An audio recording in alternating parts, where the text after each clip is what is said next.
Tuloy naman sa panliligaw sa mga botante ang mga lokal na kandidato sa eleksyon sa saliw ng kanilang paboritong mga jingle at pangako. Narito ang report ni Mark Salazar.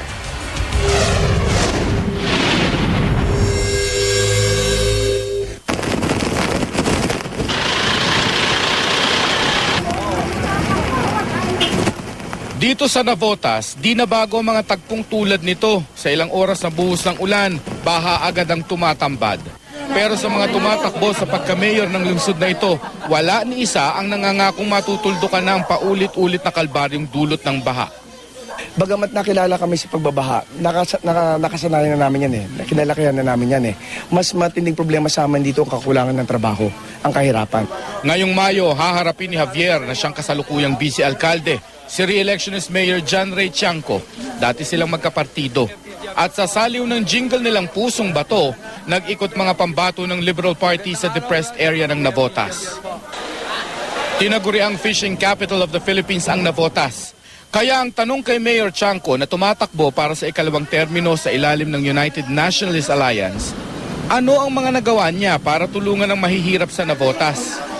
Tayo yung isa sa pinakamaliit na city sa Metro Manila. Pero marami tayong programs and projects dahil marami tayong katulong mga NGOs at yung mga mamamayan po dito. Sa Barangay Tanza, nag-ikot si Tiangco sa saliw naman ng Cha-Cha-Cha ng Itbulaga. Sa Pasay, umarangkada na rin ang kampanya ng apat na magkakatunggali sa pagka-mayor. Kasamang nag-ikot ni Jorge del Rosario ng Nationalist People's Coalition ang kanyang balaing si Senador Bong Revilla Jr. at kaibigan nitong si Philip Salvador. Kapag naihalal sa pwesto, libreng basic services lalo na para sa poorest of the poor ng Pasay ang kanya raw ibibigay. Negosyante si Del Rosario at dating kaalyado ni re-electionist Mayor Antonino Calixto ng Liberal Party. Pero ang kanilang pagkakaibigan, umasim nang di raw binayaran ng mayor ang inutang umano sa kanyang 100 million pesos nung nakaraang eleksyon. Kasi yung 100 na pinautang ko sa kanya, ayun po ay mana na sa mga aking anak. Bakit po hindi pinabayaran? Hindi ko po alam. Hindi ko po alam kasi hindi ko na siya nakakausap. At yung hindi na ho kami nag-usap, nawala na ho sa isip niya siguro na magbayad siya. Itinanggi ni Calixto ang aligasyong ito. Nagkalamat daw ang pagkakaibigan nila ni Del Rosario nang mabisto umano niyang may ambisyon ito sa politika.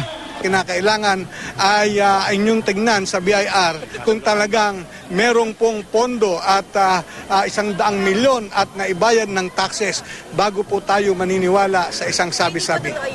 Wala po akong hiniram, Miski 5. Sa proclamation rally ni Calixto, nangako siyang ipagpapatuloy raw niya ang mga sinimulang programa sa edukasyon, kalusugan, mga kabataan at senior citizens.